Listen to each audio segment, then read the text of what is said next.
Hey California Real Estate, welcome back to NHD Academy. I'm Patrick McClellan and this is a video series for California real estate agents and consumers. Let's continue our discussion about California's 6 important natural hazards that must be disclosed to a buyer if they affect the sale property. And that's 2 flood, 2 fire, and 2 seismic or earthquake related hazards. In this episode, we're going to explain one of those seismic hazards, the Alquist Priolo earthquake fault zone. Remember from grade school, the Earth has a shell within a shell kind of a construction, with the thin outer shell being the rocky crust. And the landscape that we see around us is the top surface of that crust. Below the land surface, the crust is broken by lots of fractures, big and small, that have moved in the past. And those fractures are called geologic faults.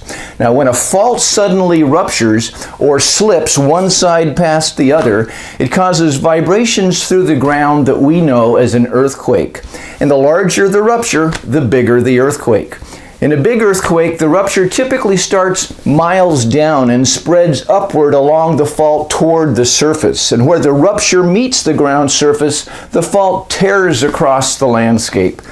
In California, a recent example of surface fault rupture was in 2014, when the West Napa Fault ruptured in a magnitude 6 earthquake.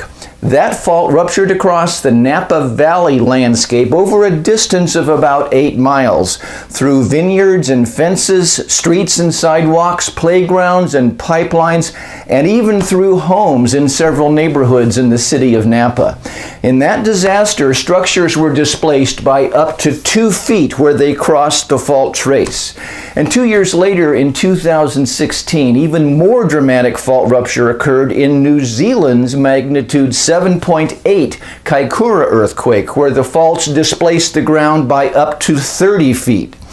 So buildings are no match for the force of shifting ground along a fault rupture. The only safe solution is to avoid active faults entirely, and that's the purpose of California's Alquist Priolo Earthquake Fault Zone Act, to identify and avoid active faults when building habitable structures. Under the state's NHD law, the real estate agent, or the seller if acting without an agent, must disclose to a prospective buyer if any portion of the property is within a mapped Alquist Priolo fault zone. On the map, the Alquist Priolo fault zone is typically about a 1/4 mile wide, centered on the active trace of the fault. So what does active mean? Under the state's zoning law, an active fault is one that has ruptured within the last 11,000 years. Long story. And if the property is within an Alquist Priolo zone, does it mean that a fault runs through the property? Not necessarily.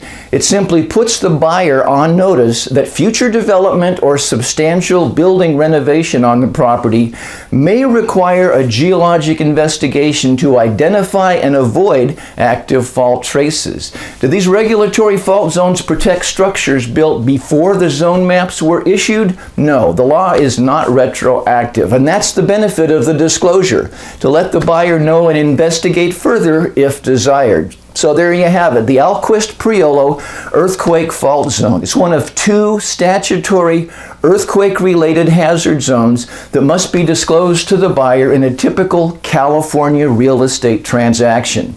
Development within an earthquake fault zone is regulated through the local building permit process to avoid the danger of surface fault rupture.